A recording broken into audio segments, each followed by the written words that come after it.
puedes resolver las cosas por ti mismo. Dios espera. Él es un caballero, un padre respetuoso que no invade tu espacio hasta que tú lo invites, hasta que reconozcas que lo necesitas desesperadamente. He visto esto 1,000 veces en mi ministerio.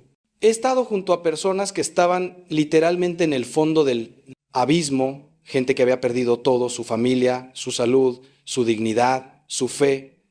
Personas que me decían con voz quebrada: Padre, ya no hay nada que hacer, esto se acabó. Y justo ahí, en ese momento de aparente destrucción total, he sido testigo de los milagros más extraordinarios. He visto matrimonios resucitar cuando parecían completamente muertos. He visto enfermos recuperarse cuando los médicos ya habían firmado su sentencia. He visto adictos liberarse de cadenas que los ataban desde hacía décadas. He visto pecadores transformarse en santos, cobardes convertirse en valientes, desesperados encontrar una paz que sobrepasa todo entendimiento. Y todo comenzó precisamente cuando ellos dejaron de luchar con sus propias fuerzas y dijeron: Señor, ya no puedo más, esto está en tus manos. San Pablo lo entendió perfectamente cuando escribió en su segunda carta a los Corintios: cuando soy débil, entonces soy fuerte. Qué paradoja tan hermosa, qué verdad tan profunda. Porque la debilidad humana es el espacio perfecto para que la fuerza de Dios se manifieste. Piénsalo. Cuando tú eres fuerte, cuando tienes todo bajo control, cuando tus planes funcionan perfectamente, ¿quién recibe la gloria? Tú mismo. Pero cuando estás completamente quebrantado, cuando no tienes nada, cuando todo ha fallado y de repente algo milagroso sucede, ¿a quién le das la gloria? A Dios. Y esa es precisamente la razón por la que Él permite que lleguemos a ese punto de quiebre total, no porque sea cruel, no porque no nos ame, sino precisamente porque nos ama tanto que quiere mostrarnos que Él es suficiente, que su gracia es suficiente, que su poder se perfecciona en nuestra debilidad. Hoy, hermano mío, hermana mía, quiero llevarte de la mano a través de esta verdad que puede cambiar tu vida para siempre. Quiero mostrarte cómo Dios obra precisamente cuando todo parece perdido, cómo su luz brilla más intensamente en la oscuridad más profunda, cómo su amor se hace más evidente cuando nosotros nos sentimos más indignos de recibirlo.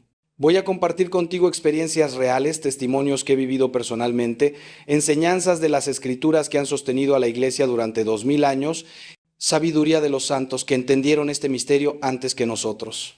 Y al final de este tiempo que vamos a pasar juntos, mi oración es que salgas de aquí con una esperanza renovada, con la certeza de que no importa cuán oscura sea tu noche, el amanecer de Dios está más cerca de lo que imaginas. No importa cuán profundo sea tu valle, Dios está a punto de llevarte a la montaña. Quédate conmigo, porque lo que vas a escuchar puede ser exactamente lo que tu alma necesita en este momento. Déjame empezar contándote una historia que viví hace apenas unos meses. Llegó a mi parroquia un hombre de unos 50 años, con el rostro marcado por el sufrimiento y los ojos llenos de vergüenza. Se sentó frente a mí y durante varios minutos no pudo hablar, solo lloraba. Finalmente, con voz entrecortada, me dijo: Padre, lo he perdido todo. Mi esposa me dejó después de 25 años de matrimonio porque me descubrió una infidelidad. Mis hijos ya no me hablan, me ven con desprecio. Perdí mi empresa por malas decisiones y ahora estoy en la ruina. Tengo una depresión tan grande que hay días en que no quiero levantarme de la cama. Y lo peor de todo, Padre, lo peor de todo es que siento que Dios me ha castigado, que me ha dado la espalda, que ya no hay perdón para mí. Yo lo miré con profunda compasión y le dije algo que quizás lo sorprendió. Hermano mío, acabas de llegar al lugar exacto donde Dios puede comenzar a obrar. Verás, ese hombre había pasado años construyendo su vida sobre arenas movedizas. El éxito profesional, el dinero, el reconocimiento social, incluso su matrimonio, todo se había convertido en ídolos que él adoraba más que a Dios. Vivía en la ilusión del control, en la mentira de la autosuficiencia. Y Dios, en su infinita misericordia, permitió que todo ese castillo de naipes se derrumbara, no para destruirlo, sino para salvarlo. Porque mientras él confiaba en sus propias fuerzas, en su inteligencia, en su capacidad de manipular las circunstancias, estaba construyendo sobre arena. Y cuando vinieron las tormentas de la vida, todo se vino abajo. Pero ahí, precisamente ahí, en medio de los escombros de su vida anterior, Dios podía finalmente empezar a construir algo sólido, algo eterno, algo real. Durante los siguientes meses trabajé con este hombre. Le enseñé a reconocer sus pecados, no para machacarlo con culpa, sino para liberarlo de ella a través del sacramento de la confesión. Le enseñé que Dios no lo había castigado, sino que había permitido que las consecuencias naturales de sus decisiones lo llevaran al fondo, porque sólo ahí podía encontrar la verdadera libertad. Le mostré en las Escrituras cómo los grandes santos, los grandes héroes de la fe, todos pasaron por su propio calvario, su propia noche oscura, su propio desierto. Abraham tuvo que estar dispuesto a sacrificar a su hijo. Moisés tuvo que huir al desierto durante 40 años. David cayó en adulterio y asesinato. Pedro negó a Cristo 3 veces. Pablo persiguió a los cristianos. Y sin embargo, precisamente en esos momentos de quiebre total, Dios los levantó y los usó para cambiar la historia. Le expliqué algo fundamental. Dios no desperdicia nuestro dolor. Cada lágrima que derramamos, cada noche que pasamos en vela, cada momento de angustia, todo eso Dios lo está usando para labrarnos, para moldearnos, para transformarnos en la persona que Él siempre soñó que fuéramos. El problema es que nosotros queremos un Dios que nos quite el dolor inmediatamente, que nos dé soluciones rápidas, que nos devuelva nuestra zona de confort. Pero Dios es un Padre sabio, no un genio de la lámpara. Él sabe que el verdadero crecimiento, la verdadera transformación, la verdadera santidad, solo se forjan en el fuego de la prueba. Como el oro que necesita pasar por el crisol para purificarse de todas sus impurezas, así nosotros necesitamos pasar por el crisol del sufrimiento para que todo lo superfluo, todo lo falso, todo lo que no es de Dios sea quemado y eliminado.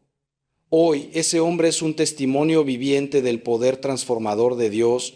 Su vida no se arregló de la noche a la mañana, no volvió con su esposa, no recuperó su empresa, pero encontró algo infinitamente más valioso. Encontró a Dios de verdad, no al Dios de su imaginación o conveniencia, sino al Dios verdadero. Encontró paz en medio de la tormenta, encontró propósito en medio del dolor, encontró esperanza en medio de la oscuridad. Hoy sirve en nuestra parroquia ayudando a otros hombres que están pasando por situaciones similares. Y su testimonio ha tocado cientos de vidas. Y todo comenzó exactamente cuando él sintió que todo estaba perdido. ¿No es eso hermoso? ¿No es eso precisamente lo que Dios hace una y otra vez en la historia de la salvación y en nuestras vidas personales? Ahora quiero que viajemos juntos a las páginas de las Sagradas Escrituras, porque ahí encontramos el patrón divino repetido una y otra vez. Dios obra precisamente cuando todo parece perdido. Pensemos en Abraham, el padre de nuestra fe.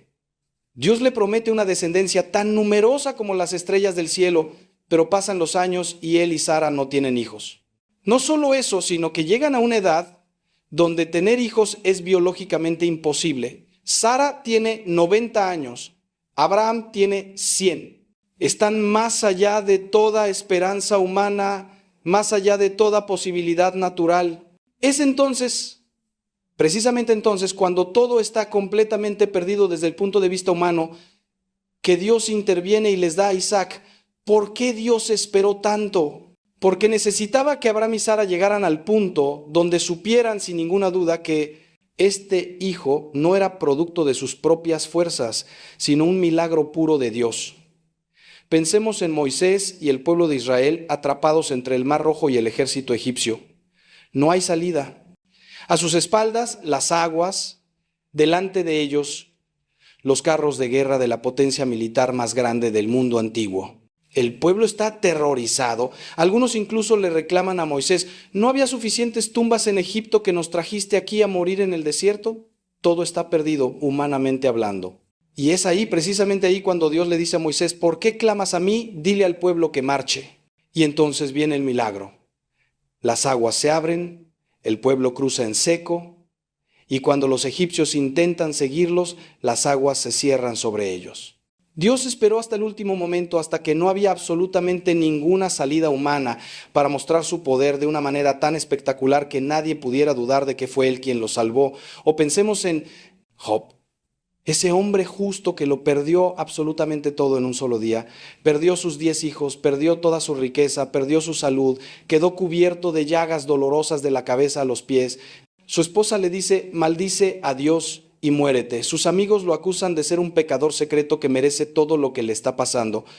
Job está en el punto más bajo que un ser humano puede estar. Y ahí, precisamente ahí, cuando todo está completamente perdido, cuando Job ha tocado fondo de la manera más brutal, Dios se revela a él de una manera tan profunda, tan íntima, tan transformadora, que al final Job dice: de oídas había oído hablar de ti, pero ahora mis ojos te ven. Todo su sufrimiento lo llevó a un conocimiento de Dios que nunca hubiera alcanzado en la prosperidad. Y al final Dios restaura todo lo que Job había perdido, duplicado, pero el ejemplo supremo, hermanos míos, el ejemplo que supera a todos los demás es nuestro Señor Jesucristo en la cruz. Ahí tenemos el momento en que literalmente todo parecía perdido. El Mesías prometido, el Salvador del mundo, colgando desnudo de un madero, sangrando, sufriendo, muriendo como un criminal común. Sus discípulos habían huido aterrorizados. Pedro lo había negado 3 veces. Las multitudes que lo aclamaban días antes ahora gritaban: crucifícalo. Su madre estaba al pie de la cruz destrozada, viendo morir a su hijo de la manera más horrible. Y en el momento culminante de ese sufrimiento, Jesús grita: Dios mío, ¿por qué me has abandonado? Todo está perdido. El proyecto de Dios ha fracasado. El mal ha triunfado. La oscuridad ha vencido a la luz. O al menos eso es lo que parecía en ese momento. Pero 3 días después, hermano mío, 3 días después, cuando todo el mundo pensaba que la historia había terminado, cuando los discípulos estaban escondidos con las puertas cerradas por miedo, cuando las mujeres iban al sepulcro solo para ungir un cadáver, Dios obró el milagro más grande de toda la historia: la resurrección. La muerte fue vencida, el pecado fue derrotado, la oscuridad fue dispersada por la luz. Y todo eso sucedió precisamente porque primero hubo una muerte total, una pérdida absoluta, un aparente fracaso completo. La resurrección solo fue posible porque primero hubo crucifixión. La vida nueva solo pudo brotar porque primero hubo muerte total. Y ese es el patrón que Dios usa una y otra vez en nuestras vidas. Primero la muerte, luego la resurrección, primero el Viernes Santo, luego el domingo de Pascua, primero el invierno, luego la primavera. Primero la noche oscura, luego el amanecer glorioso. Permíteme ahora hablarte de algo que he descubierto en mis años de sacerdocio y que considero una de las verdades más importantes que podemos entender. Nosotros los seres humanos somos adictos al control. Vivimos con la ilusión de que podemos controlar nuestra vida, nuestras circunstancias, nuestro futuro. Hacemos planes detallados, trazamos estrategias, nos aseguramos contra todo riesgo posible, intentamos prever cada escenario. Y no digo que esté mal ser prudente o responsable, no digo que no debamos planificar, pero hay una línea muy delgada entre la prudencia y la ilusión del control total. Y muchos de nosotros cruzamos esa línea sin darnos cuenta hasta que llegamos a un punto donde prácticamente no hay espacio para Dios en nuestra vida porque nosotros ya lo tenemos todo calculado y controlado. Dios, en su sabiduría infinita, sabe que esa ilusión de control es una prisión que nos impide vivir en verdadera libertad y confiar genuinamente en Él. Por eso, de vez en cuando permite que algo suceda que está completamente fuera de nuestro control, algo que nos obliga a soltar las riendas, algo que nos hace caer de rodillas y decir: Señor, esto es más grande que yo, no puedo manejarlo, lo pongo en tus manos. Puede ser una enfermedad inesperada que ninguna cantidad de dinero puede curar. Puede ser la pérdida de un trabajo que creías seguro. Puede ser la ruptura de una relación que pensabas indestructible. Puede ser una crisis económica global que arrasa con todos tus ahorros.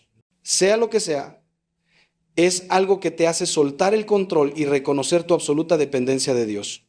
He tenido conversaciones con personas muy exitosas, gente que ha construido imperios empresariales, que ha acumulado fortunas, que tiene títulos universitarios impresionantes y me dicen: Padre, yo no necesito a Dios para nada.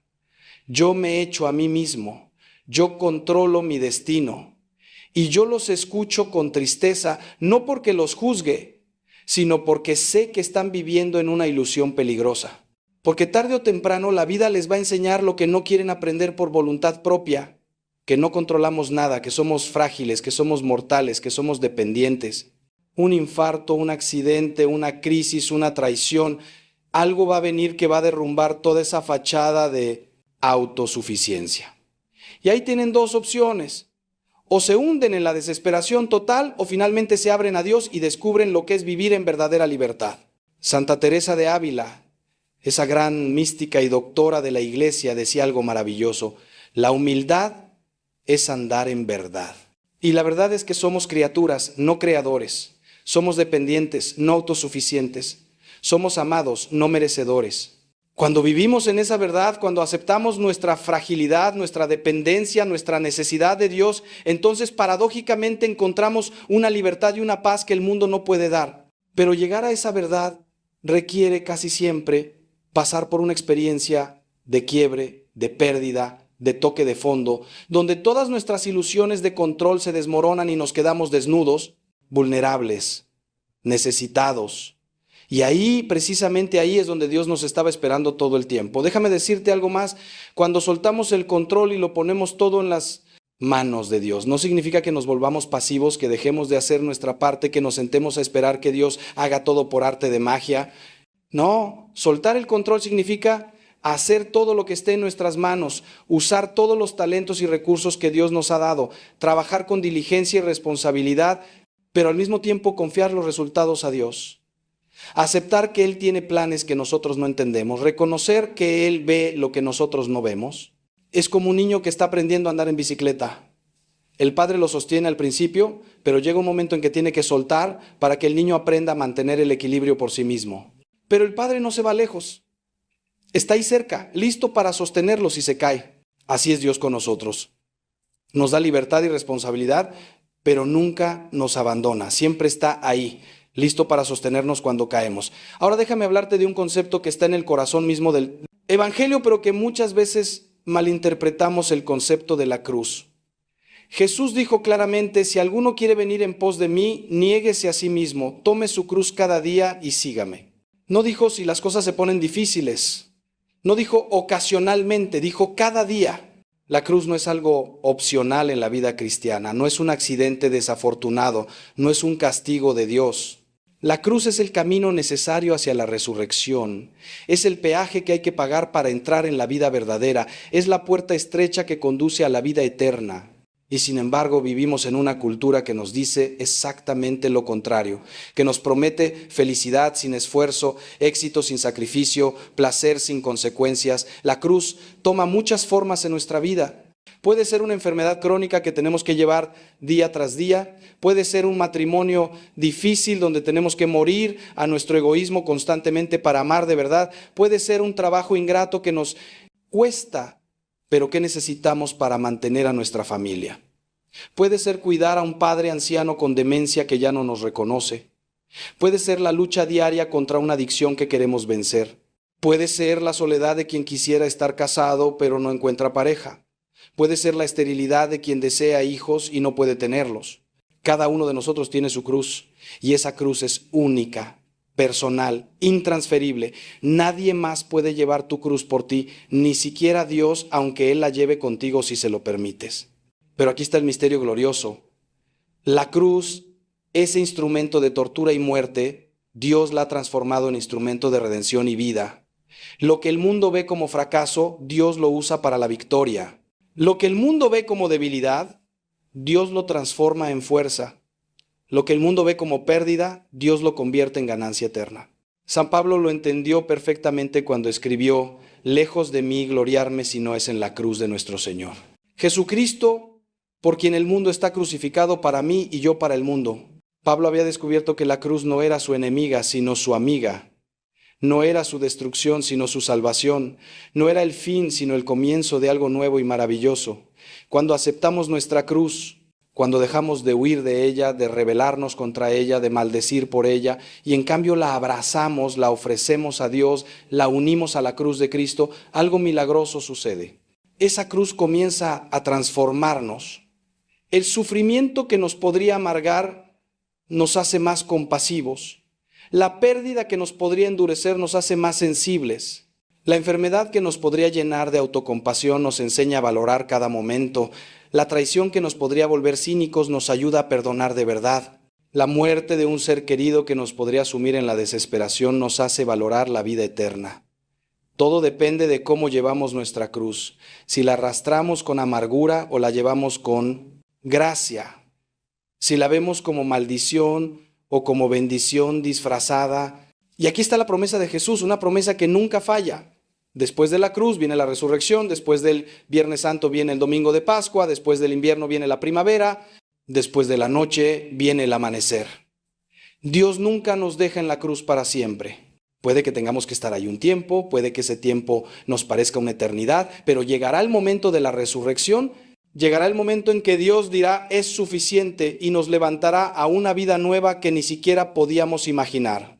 Job tuvo que pasar por su calvario, pero al final Dios le devolvió el doble de todo lo que había perdido. El pueblo de Israel tuvo que pasar 40 años en el desierto, pero al final entraron en la tierra prometida. Los apóstoles tuvieron que pasar por el trauma de ver morir a su maestro, pero 3 días después lo vieron resucitado. Y tú, hermano mío, hermana mía, también verás tu resurrección si perseveras, si no te rindes, si sigues confiando incluso cuando todo parece perdido. Ahora quiero que pensemos juntos en algo que tal vez te sorprenda. Muchas veces lo que nosotros consideramos una pérdida terrible, Dios lo ve como una liberación necesaria. Estamos tan apegados a ciertas cosas, a ciertas personas, a ciertos planes, a ciertos sueños, que se han convertido en ídolos en nuestra vida, en obstáculos para nuestra verdadera felicidad, en cadenas que nos impiden volar. Y nosotros no lo vemos porque estamos ciegos por el apego, pero Dios lo ve claramente. Entonces, en su misericordia, permite que perdamos eso a lo que estamos tan apegados, no para castigarnos, sino para liberarnos. Es como el cirujano que tiene que amputar un miembro gangrenado para salvar la vida del paciente. Duele terriblemente, pero es necesario para la supervivencia. He visto esto tantas veces en mi ministerio. La persona que pierde su trabajo y al principio se siente devastada, pero meses después me dice, Padre, fue lo mejor que me pudo pasar, porque ese trabajo me estaba matando, me estaba alejando de mi familia, me estaba robando mi alma. Ahora tengo un trabajo que paga menos, pero me da más vida. O la persona que pasa por un divorcio doloroso y siente que su vida se acabó, pero años después me confiesa, Padre, yo estaba en una relación tóxica que me estaba destruyendo poco a poco. Esta pérdida me salvó la vida y me abrió las puertas a algo mucho mejor.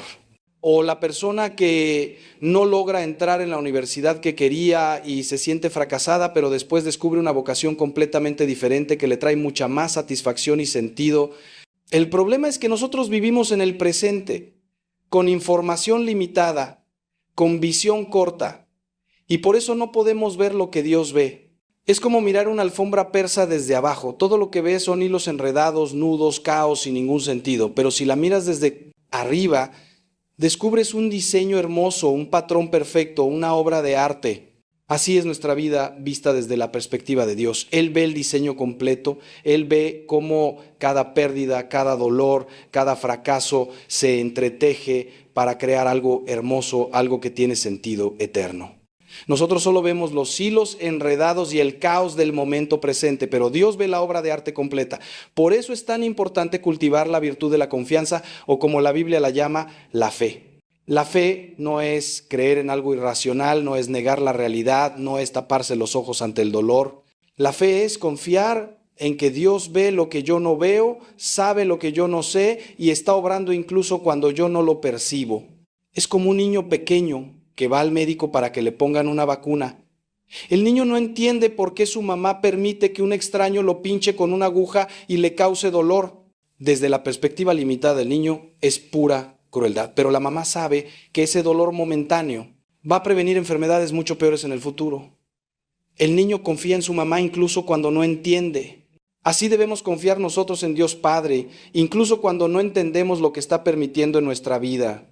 Santa Catalina de Siena, esa gran santa italiana del siglo XIV, tuvo una visión en la que Jesús le mostró 2 recipientes, uno lleno de vino tinto y otro lleno de vino blanco.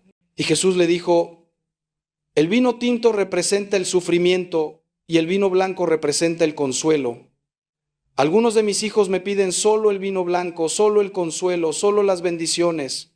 Pero a los que yo amo especialmente, a los que quiero hacer santos, les doy a beber de ambos vinos mezclados, porque el sufrimiento mezclado con el consuelo, la cruz mezclada con la gracia, produce la santidad más sublime. ¡Qué enseñanza tan profunda! Dios no nos da solo sufrimiento, pero tampoco solo consuelo. Nos da una mezcla de ambos, perfectamente dosificada, según lo que necesitamos para crecer en santidad y madurez espiritual. Y ahora déjame hacerte una pregunta que quiero que medites en lo profundo de tu corazón. ¿Qué estás aferrando en este momento que Dios te está pidiendo que sueltes? ¿Qué es eso a lo que te estás agarrando con tanta fuerza que tus nudillos están blancos, pero que Dios necesita que dejes ir para poder darte algo mejor? puede ser un sueño que ya no es para ti, un plan que Dios no ha bendecido, una relación que se ha vuelto tóxica, un trabajo que te está consumiendo, una adicción que te está esclavizando, un resentimiento que te está envenenando, un orgullo que te está aislando. Cada uno de nosotros tiene algo y en lo profundo de nuestro corazón lo sabemos. El Espíritu Santo está susurrando en tu interior ahora mismo, señalándote eso que necesitas soltar. No lo ignores, no lo silencies, escúchalo. Soltar no es fácil, lo sé. Nos da miedo el vacío, nos aterroriza la incertidumbre, preferimos aferrarnos a algo malo, conocido, que soltarlo y no saber qué va a venir después. Es como estar colgado de una rama sobre un precipicio. Sabes que la rama se está rompiendo, que no va a aguantar mucho más, pero te da terror soltarla porque no sabes qué hay abajo. Pero lo que no ves es que abajo hay una red de seguridad, que son los brazos eternos de Dios esperándote. Él no te va a dejar caer en el vacío, Él no te va a dejar estrellarte. Pero necesitas tener el valor de soltar la rama para experimentar que Él te sostiene. Recuerdo a una mujer que vino a verme hace unos años. Había estado en una relación de pareja durante 15 años con un hombre que la maltrataba emocionalmente, que la manipulaba, que la hacía sentir que no valía nada, pero ella no lo dejaba porque le daba terror quedarse sola. Le daba miedo no encontrar a nadie más, pensaba que era mejor estar mal acompañada que sola. Un día, después de muchas conversaciones, finalmente reunió el valor para terminar esa relación y me dijo que ese día sintió como si se hubiera lanzado a un abismo sin red. Los primeros meses fueron terribles, soledad, dudas, miedo, tentación de volver. Pero ella perseveró, confió en Dios, trabajó en sí misma, sanó sus heridas y 2 años después conoció a un hombre maravilloso que la trata con respeto, con amor verdadero, con dignidad. Me dijo llorando: Padre, tenía que soltar lo malo para poder recibir lo bueno. Pero mientras yo me aferraba a lo malo, Dios no podía darme lo bueno porque mis manos estaban ocupadas. Esa es la clave, hermano mío. Mientras tus manos están aferradas a algo, no pueden recibir nada nuevo. Dios puede tener bendiciones extraordinarias esperándote, planes maravillosos preparados para ti, milagros listos para manifestarse, pero Él no puede ponértelos en las manos si tus manos están cerradas, agarrando algo que ya no es para ti. Por eso, muchas veces Dios tiene que permitir que pierdas eso a lo que te estás aferrando, no porque sea malo en sí mismo, sino porque tú lo has convertido en un ídolo, en un sustituto de Él, en un obstáculo para tu verdadero bien. Y cuando lo pierdes, aunque duela terriblemente en el momento, es en realidad un acto de misericordia divina, una cirugía espiritual necesaria para tu sanación y liberación.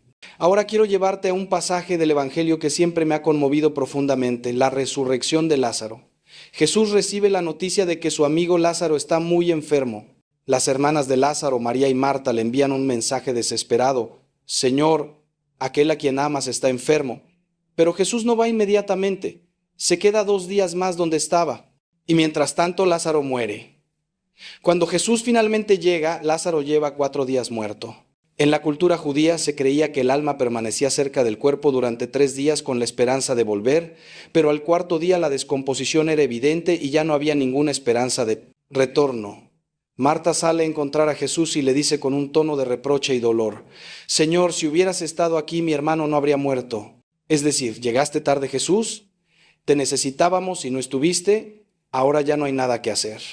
Y nosotros muchas veces sentimos lo mismo, ¿verdad? Señor, te pedí que me ayudaras con mi matrimonio antes de que se rompiera, pero no lo hiciste y ahora es tarde. Señor, te pedí que me sanaras antes de que la enfermedad avanzara tanto, pero no lo hiciste y ahora los médicos dicen que no hay nada que hacer. Señor, te pedí que intervinieras en la vida de mi hijo antes de que cayera en las drogas, pero no lo hiciste y ahora está en la cárcel. Sentimos que Dios llegó tarde, que se tomó su tiempo mientras nuestra situación empeoraba, que ahora todo está perdido.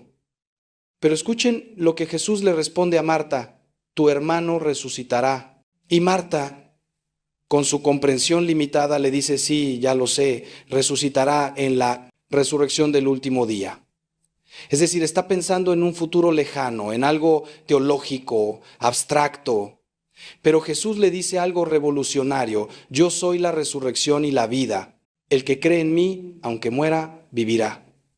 Jesús no está hablando de un futuro lejano, está hablando de ahora, del presente. Está diciendo: yo soy la resurrección, no solo la traigo, no solo la prometo, yo soy la resurrección en persona, y donde yo estoy, la muerte no tiene la última palabra. Entonces Jesús va al sepulcro y ordena que quiten la piedra. Marta objeta: Señor, ya lleva 4 días, la situación está más allá de toda esperanza. Pero Jesús insiste, quitan la piedra. Y entonces Jesús ora al Padre y con voz potente grita, Lázaro, sal fuera. Y el que había estado muerto sale, todavía envuelto en vendas funerarias. Jesús había esperado deliberadamente hasta que la situación estuviera completamente perdida, hasta que no quedara ni un rastro de esperanza humana, hasta que todos estuvieran convencidos de que no había nada que hacer. ¿Por qué? Para que cuando el milagro ocurriera, nadie pudiera atribuírselo a la medicina, a la casualidad, a la reanimación espontánea, para que todos supieran, sin ninguna duda, que esto era una obra de Dios y solo de Dios. Y eso mismo, hermano mío, hermana mía, es lo que Dios quiere hacer en tu vida. Quizás tú sientes que tu situación ya hiede, que han pasado demasiados días, que es demasiado tarde, que ya no hay esperanza. Quizás tu matrimonio lleva años muerto. Quizás tu salud está deteriorada más allá de toda recuperación. Quizás tu situación financiera está en ruinas completas. Quizás tu hijo lleva tanto tiempo perdido que ya no sabes ni cómo orar. Quizás tú mismo has caído tan bajo en el pecado que sientes que no hay redención posible. Pero yo te digo hoy, con toda la autoridad del Evangelio, para Dios nunca es demasiado tarde, ninguna situación está tan muerta que Él no pueda resucitarla. Ninguna piedra es tan grande que Él no pueda moverla, ninguna tumba está tan sellada que Él no pueda abrirla. El único requisito, lo único que Dios necesita de ti es que le des permiso, que quites la piedra de la incredulidad, que abras tu corazón a la posibilidad del milagro, que digas como Marta, sí, Señor, yo creo que tú eres el Cristo, el Hijo de Dios, el que tenía que venir al mundo. No necesitas una fe perfecta, no necesitas tener todas las respuestas, no necesitas estar libre de dudas.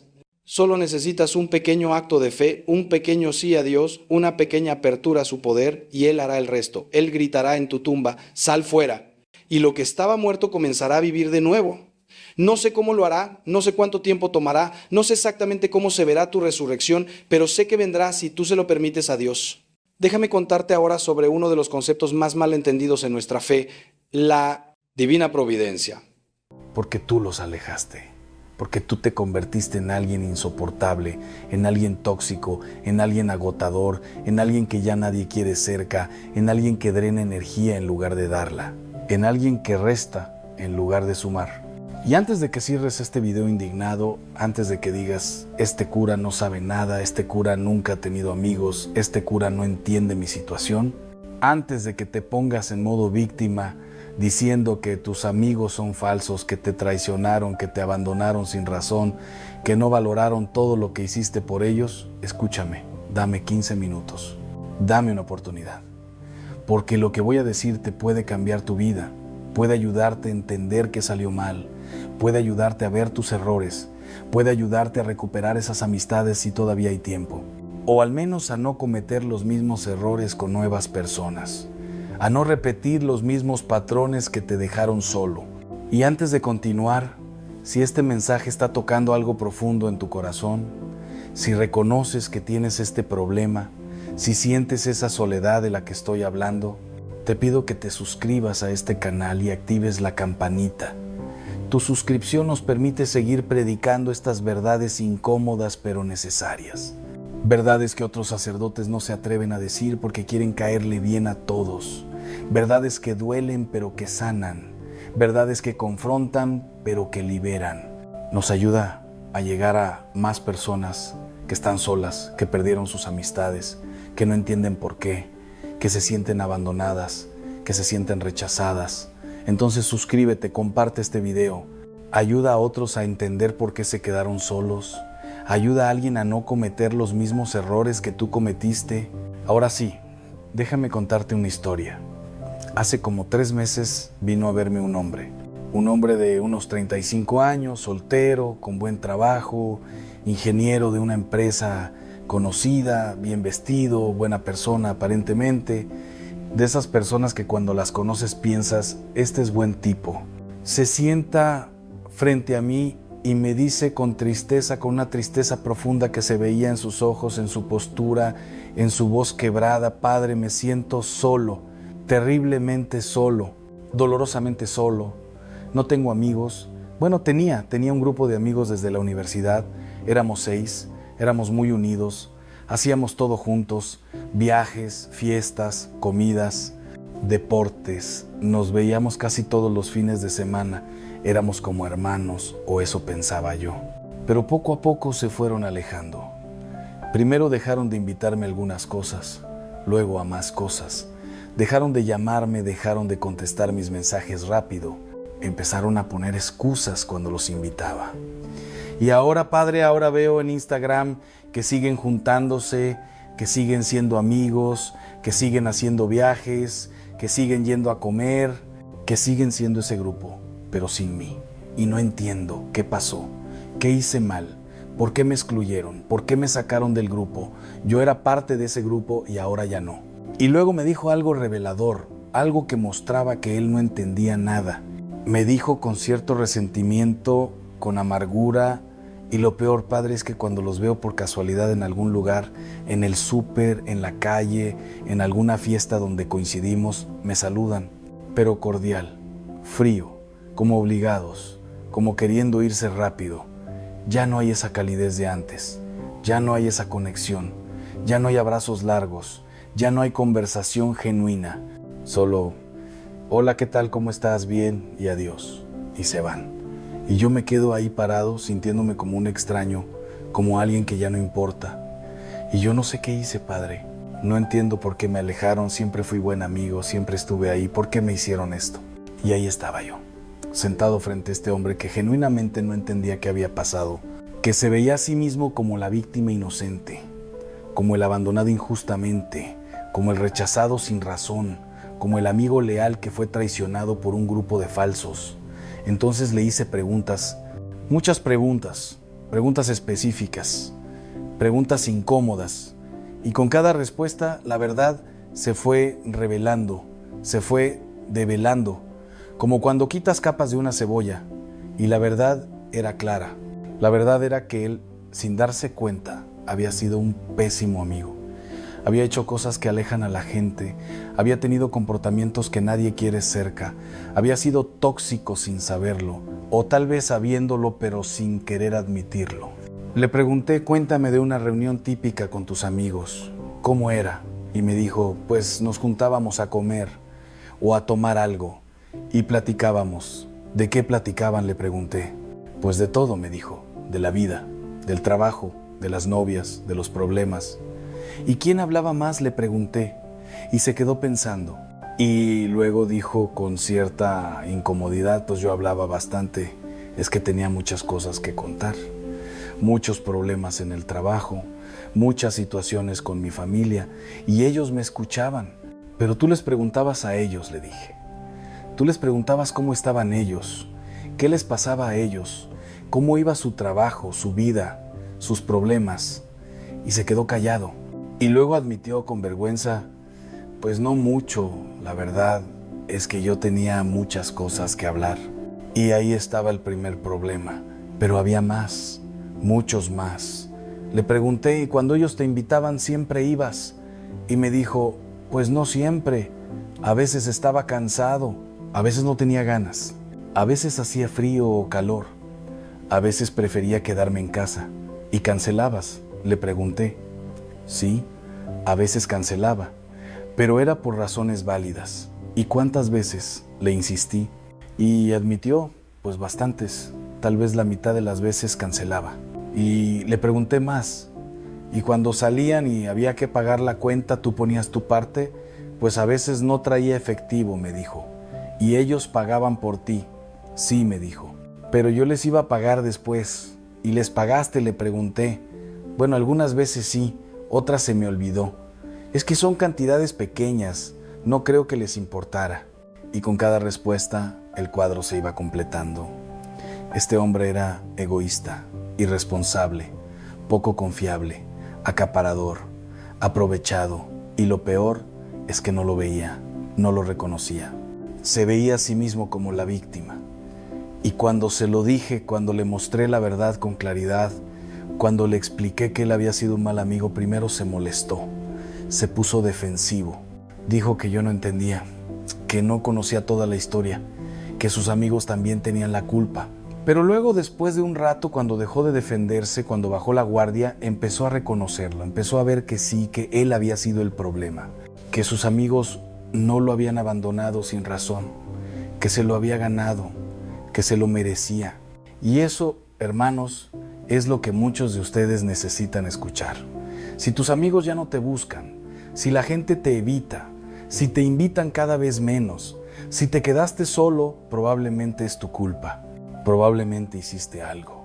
O muchas cosas que alejaron a la gente, comportamientos que nadie quiere cerca, actitudes que cansan, que agotan, que drenan.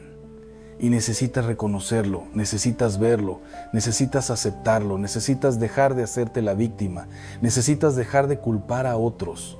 Porque solo cuando reconoces tu parte, cuando aceptas tu responsabilidad, solo entonces puedes cambiar, solo entonces puedes crecer, solo entonces puedes mejorar. Y ahora déjame decirte exactamente por qué tus amigos ya no te buscan. Voy a darte 10 razones. 10 comportamientos específicos que alejan a la gente. 10 cosas que probablemente estás haciendo sin darte cuenta. O dándote cuenta pero sin querer admitirlo. Y quiero que seas brutalmente honesto contigo mismo mientras escuchas esto. No te justifiques, no pongas excusas. Solo reconoce cuántas de estas estás haciendo y comprométete a cambiar. Primera razón por la que tus amigos ya no te buscan. Porque todo, absolutamente todo, es sobre ti. Siempre, en toda conversación, en toda reunión, en todo momento. Cuando se juntan, tú acaparas la conversación. Hablas de ti, de tus problemas, de tu trabajo, de tu vida, de tus dramas familiares, de tus conflictos, de tus logros, de tus planes, de todo lo que te pasa a ti. Y cuando alguien más intenta hablar, cuando alguien más intenta compartir algo de su vida, lo interrumpes. O esperas impaciente, con esa mirada de quiero volver a hablar de mí, a que termine para volver a hablar de ti. No haces preguntas genuinas sobre la vida de otros. No te interesas realmente en sus problemas. No les das espacio para compartir. Solo quieres que te escuchen, que te atiendan, que todo gire alrededor de ti, que seas el centro de atención, siempre. Y al principio tus amigos te escuchaban con paciencia, con interés genuino, porque así son los buenos amigos, pero con el tiempo se cansaron, se agotaron, se dieron cuenta de que la amistad era unidireccional, que ellos te escuchaban a ti durante horas, pero tú no les dedicabas ni 5 minutos. Que cuando ellos intentaban hablar de sus problemas, tú cambias el tema a ti, o les dabas un consejo rápido y superficial para poder volver a hablar de ti, que nunca preguntabas cómo les fue en esa entrevista importante, cómo siguió ese problema familiar, cómo está su papá que estaba enfermo. Nada, porque no te importa, solo te importas tú. Y la gente se cansa de ser tu audiencia, se cansa de que cada reunión sea tu monólogo. Se cansa de que nunca preguntes cómo están ellos, qué les pasa a ellos, qué necesitan ellos, qué sienten ellos. Porque todo, absolutamente todo es sobre ti. Tus problemas, tus éxitos, tus historias, tu vida. Y ellos solo existen para escucharte, para validarte, para darte atención. Pero ellos también tienen problemas. También tienen historias, también necesitan ser escuchados, pero contigo nunca pueden, porque tú acaparas todo el espacio.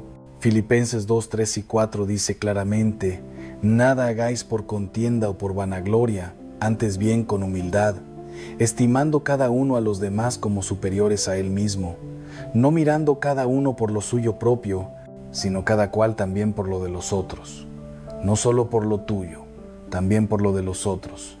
Pero tú solo miras por lo tuyo, solo hablas de lo tuyo, solo te importas tú y por eso te quedaste solo. Porque nadie quiere estar con alguien que solo habla de sí mismo, con alguien que no da espacio a otros, con alguien que convierte cada conversación en un monólogo sobre su vida. Segunda razón por la que tus amigos ya no te buscan, porque solo apareces cuando necesitas algo. Pasas semanas sin llamar, meses sin preguntar cómo están, sin interesarte, sin mostrar que te importan. Pero cuando tienes un problema, cuando necesitas ayuda, cuando necesitas un favor, ahí sí apareces. Ahí sí te acuerdas de que tienes amigos. Ahí sí mandas mensaje. Ahí sí llamas. Necesitas que te ayuden a mudarte, ahí estás. Necesitas dinero prestado, ahí estás. Necesitas que te lleven al aeropuerto, ahí estás. Necesitas un favor del trabajo, ahí estás. Necesitas desahogarte porque tuviste un mal día, ahí estás. Pero cuando no necesitas nada, desapareces. No llamas para preguntar cómo están. No invitas solo por pasar tiempo juntos. No te acuerdas de sus cumpleaños. No les preguntas cómo les fue en ese proyecto importante. No estás cuando ellos te necesitan. Solo apareces cuando tú necesitas. Y eso no es amistad. Eso es usar a la gente. Eso es ser oportunista. Eso es ser egoísta. Y tus amigos se dieron cuenta. Se dieron cuenta del patrón. Se dieron cuenta de que cada vez que los contactabas era porque necesitabas algo. Nunca porque extrañabas la amistad. Nunca porque querías saber de ellos. Siempre por interés. Siempre por conveniencia. Se dieron cuenta de que eres un amigo utilitario. Que solo los buscas por lo que pueden hacer por ti. Que solo los valoras por lo que pueden darte. Que la amistad para ti es transaccional. Yo te doy atención cuando necesito algo. Tú me das ayuda. Pero nada genuino, nada real, nada desinteresado. Y nadie quiere ser usado así. Nadie quiere sentir que solo importa cuando puede dar algo. Nadie quiere una amistad donde siempre está dando pero nunca recibiendo. Donde siempre está ayudando pero nunca es ayudado. Donde siempre está presente pero la otra persona solo aparece cuando necesita. Entonces dejaron de contestar tus llamadas, dejaron de responder tus mensajes, dejaron de ayudarte porque se cansaron de ser usados, se cansaron de ser tu recurso, se cansaron de ser tu banco de favores, se cansaron de darte sin recibir nada a cambio, ni siquiera interés genuino en sus vidas. Proverbios 18:24 dice sabiamente, el hombre que tiene amigos ha de mostrarse amigo. Tienes que ser amigo para tener amigos. Tienes que dar para recibir. Tienes que invertir en la relación. Tienes que estar ahí cuando ellos te necesitan, no solo cuando tú necesitas. Tienes que llamar sin querer nada, solo por saber de ellos, solo por mantener la conexión, solo porque te importan. Pero tú solo sabes recibir, solo sabes pedir, solo sabes usar, solo sabes tomar. Nunca das, nunca inviertes, nunca te preocupas genuinamente y por eso te quedaste solo, porque la gente se cansó de ser usada. Tercera razón por la que tus amigos ya no te buscan, porque siempre cancelas, siempre tienes una excusa, siempre fallas, hacen planes con anticipación, quedan de verse, reservan tiempo para ti, rechazan otras invitaciones porque ya quedaron contigo. Y a última hora, siempre a última hora, cancelas. Que estás cansado, que salió algo, que no tienes ganas, que hace frío, que hace calor, que hay tráfico, que te duele la cabeza, que tienes flojera, que te quedaste dormido, que se te complicó. Siempre algo, siempre una excusa, siempre una razón. Y tus amigos ahí esperándote, habiendo organizado su día alrededor de ese plan, habiendo dicho que no a otras cosas. Y tú cancelas como si nada. Y lo haces constantemente, no es una vez, no es algo excepcional, es tu patrón. De cada 3 planes cancelas 2, o cancelas el que era importante o cancelas a último minuto. Y tus amigos se cansaron de hacer planes contigo que nunca se concretan, se cansaron de apartar tiempo para ti y que canceles, se cansaron de contar contigo y que falles, se cansaron de tu falta de compromiso, de tu falta de palabra, de tu falta de consideración, porque cuando cancelas a último minuto, no solo los dejas plantados, les arruinas el plan, porque ya no pueden hacer otras cosas, ya no pueden invitar a otras personas, ya perdieron ese tiempo.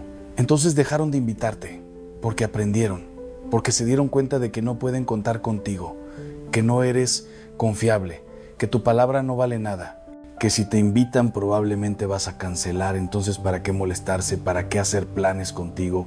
¿Para qué invitarte? Mejor no te consideran, mejor hacen planes sin ti.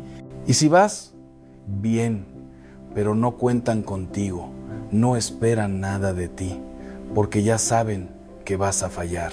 Y cuando ellos hacen planes y no te invitan, cuando los ves en fotos en Instagram haciendo cosas sin ti, te enojas, te quejas, dices que te excluyeron, que te dejaron fuera, que son malos amigos.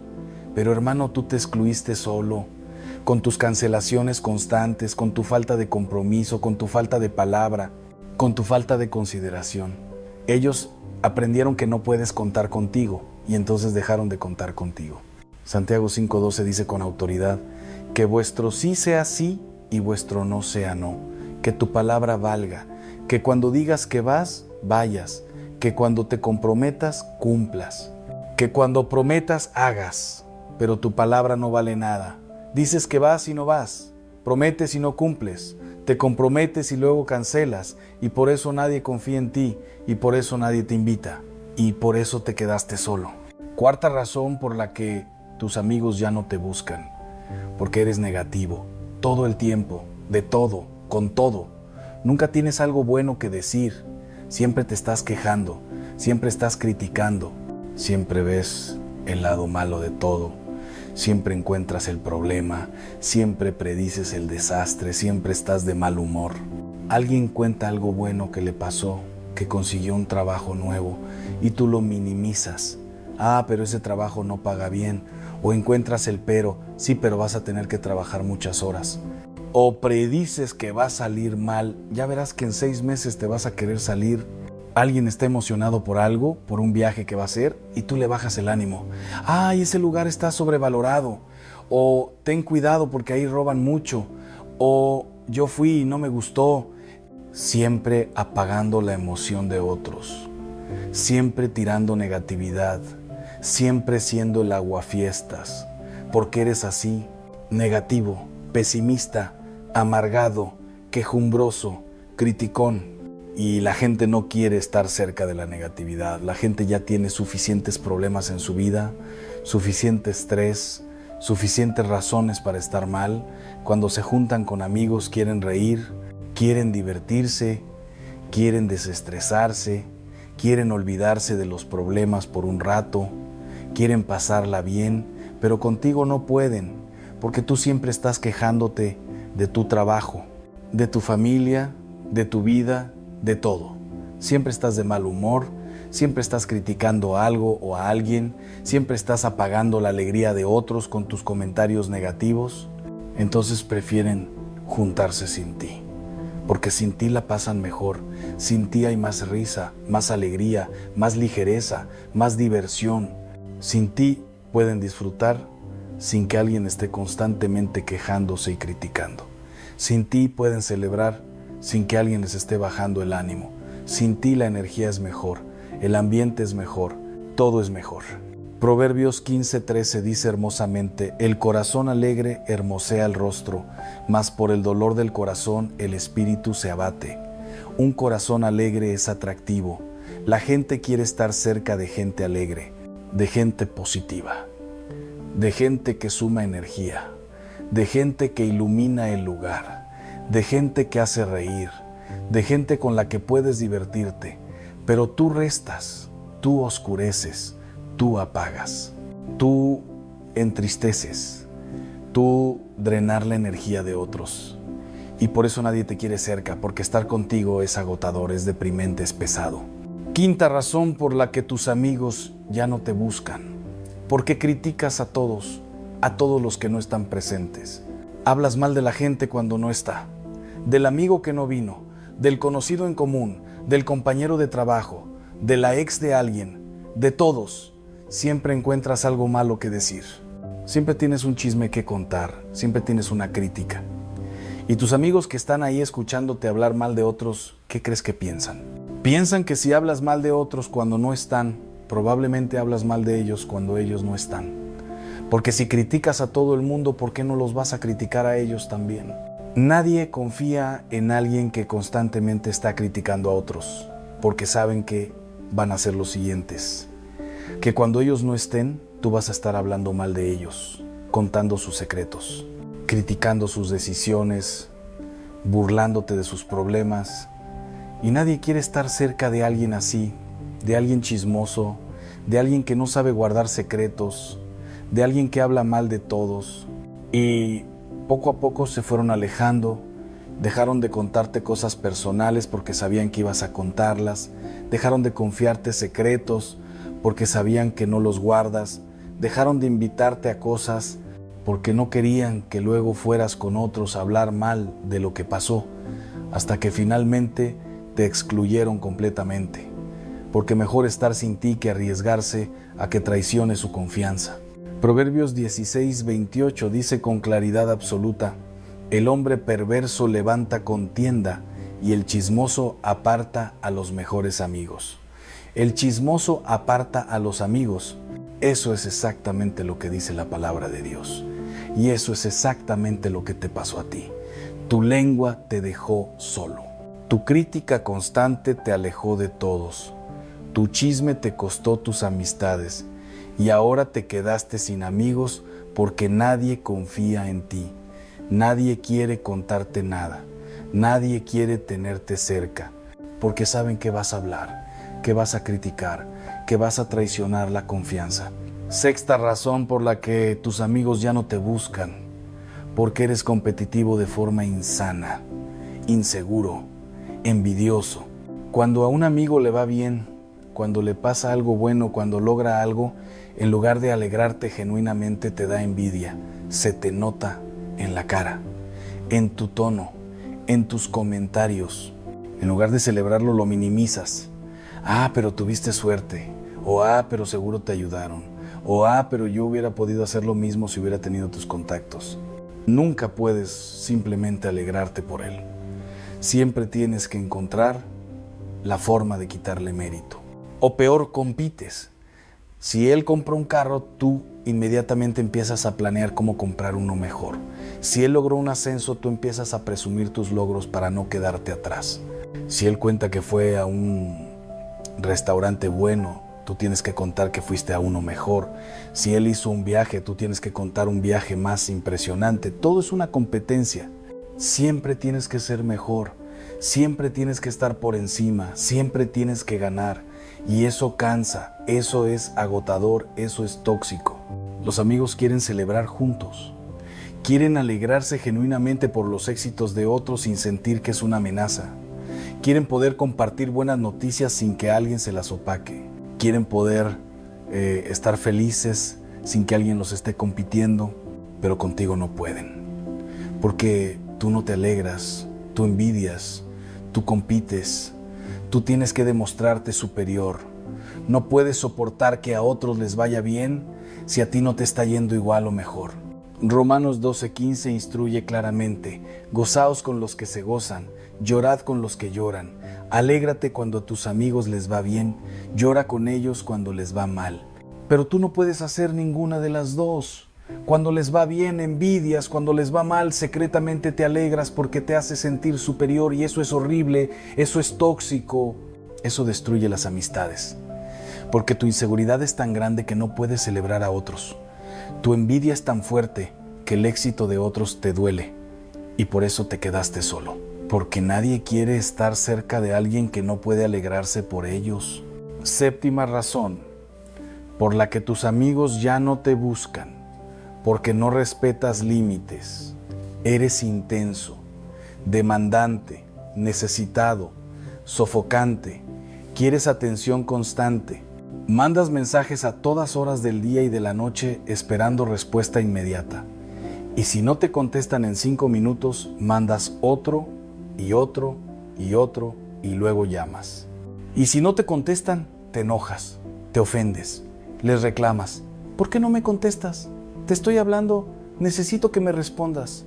No entiendes que la gente tiene su vida, su trabajo donde no puede estar en el celular, su familia que requiere atención, sus propios problemas y ocupaciones. No todo el mundo puede estar disponible para ti todo el tiempo. Pero tú no lo entiendes o no lo quieres entender. Quieres que siempre estén disponibles para ti, que siempre te contesten, que siempre te atiendan.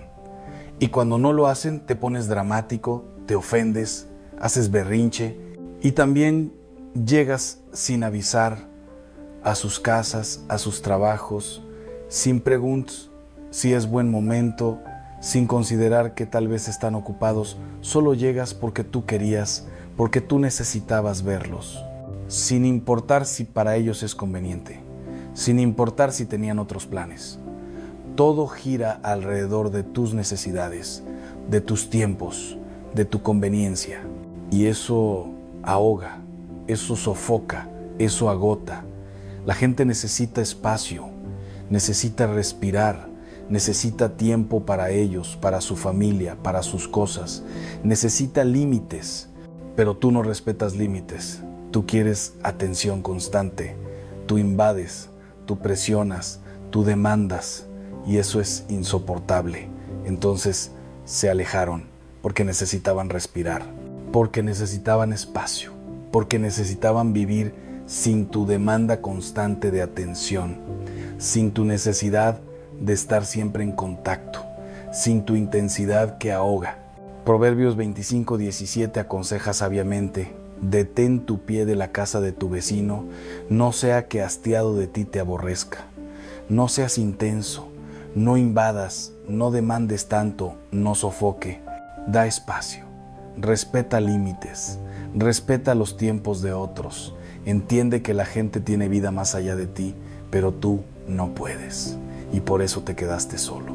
Porque tu necesidad de atención constante ahogó a tus amigos hasta que no pudieron más. Octava razón por la que tus amigos ya no te buscan: porque eres egoísta en todo. Todo tiene que ser a tu manera. Todo tiene que ser como tú quieres. Cuando deciden dónde ir a comer, siempre insistes en tu restaurante favorito. Cuando deciden qué hacer, siempre quieres lo que tú quieres. Cuando deciden a qué hora verse, siempre impones tu horario. No hay flexibilidad, no hay consideración por lo que otros quieren. No hay disposición a ceder, es tu forma o nada. Y si no se hace lo que tú quieres, te molestas, haces caras, te pones de mal humor, haces comentarios pasivo-agresivos, te quejas, hasta que todos ceden, solo para evitar tu drama, solo para que dejes de estar insoportable. Y se cansaron, se hartaron, se agotaron de que todo tenga que ser como tú quieres, de que nunca consideres sus preferencias, de que nunca cedas, de que nunca seas flexible, de que siempre tengan que ser ellos los que se adaptan a ti, los que ceden, los que hacen lo que no quieren solo para complacerte. Entonces decidieron juntarse sin ti, porque sin ti pueden hacer lo que quieran sin tener que pelear. Sin ti pueden decidir libremente sin tu drama. Sin ti no tienen que estar negociando cada plan, cediendo siempre a tus caprichos. Primera de Corintios 10:24 enseña claramente: ninguno busque su propio bien, sino el del otro. Busca el bien de otros, no solo el tuyo. Considera lo que otros quieren. Sé flexible, cede a veces. Deja que otros elijan, pero tú no puedes. Todo tiene que girar alrededor de ti, de lo que tú quieres, de lo que a ti te conviene. Y por eso te quedaste solo. Porque nadie quiere estar con alguien tan egoísta, tan inflexible, tan centrado en sí mismo. Novena razón por la que tus amigos ya no te buscan. Porque eres irresponsable con el dinero, con el tiempo, con las promesas, con todo. Si salen a comer y hay que dividir la cuenta, siempre pones excusas. Que no traes efectivo, que no tienes en este momento, que te transfieren, que les pagas después y nunca pagas. Siempre tienes una excusa, siempre es después, siempre mañana, y tus amigos terminan pagando por ti una y otra vez, subsidiándote, porque tú nunca pones, o si prestas dinero, que siempre estás pidiendo, nunca lo devuelves. Siempre tienes una razón, que todavía no te pagan, que hubo un gasto inesperado, que la próxima quincena, y la próxima quincena llega y otra excusa, y otra, hasta que tus amigos pierden la esperanza de que les pagues, hasta que se dan cuenta de que ese dinero nunca lo van a ver y dejan de prestarte, y dejan de invitarte, porque contigo sale más caro, porque contigo siempre hay que estar subsidiándote, porque contigo siempre se pierde dinero. Romanos 13:8 manda tajantemente: no debáis a nadie nada, sino el amaros unos a otros. Paga tus deudas, cumple tus compromisos financieros, sé responsable con el dinero, pon tu parte, no vivas a costillas de otros. Pero tú no eres así, siempre debes, siempre estás quedando mal, siempre estás aprovechándote y por eso nadie te quiere cerca, porque eres un gasto, porque eres irresponsable, porque no se puede confiar en que cumplas tus compromisos económicos. 10ª razón, y esta es la más grave de todas, la más dolorosa, la que no tiene retorno, porque traicionaste la confianza, hiciste algo que rompió la confianza de forma irreparable. Tal vez te acostaste con la novia o ex de un amigo, tal vez contaste un secreto profundo que te dijeron en confianza y toda la gente se enteró. Tal vez hablaste mal de ellos a sus espaldas con gente que ambos conocen y llegó a sus oídos. Tal vez los traicionaste en el trabajo, tomando crédito por algo que hicieron o hablando mal de ellos con el jefe. Tal vez hiciste algo desleal, algo que quebró la confianza de forma fundamental. Y la confianza, hermano, es el cimiento de toda amistad. Sin confianza no hay amistad. Es imposible. Puedes tener conocidos, puedes tener contactos, pero no puedes tener amigos verdaderos sin confianza. Y tú quebraste esa confianza. Hiciste algo que dañó irreparablemente ese cimiento y ahora no hay forma de volver. Pueden perdonarte eventualmente. Pueden entender tus razones. Pueden hasta tener compasión, pero nunca volverán a confiar en ti como antes. Nunca volverán a abrirse contigo como antes. Nunca volverán a considerarte un amigo cercano, porque la confianza quebrada es casi imposible de reconstruir. Proverbios 11:13 señala claramente: el que anda en chismes descubre el secreto, mas el de espíritu fiel lo guarda todo. Un amigo fiel guarda secretos, un amigo leal no traiciona. Un amigo verdadero es confiable. Pero tú no fuiste eso. Tú traicionaste. Tú rebelaste. Tú fuiste desleal. Y ahora nadie confía en ti. Nadie te cuenta cosas profundas. Nadie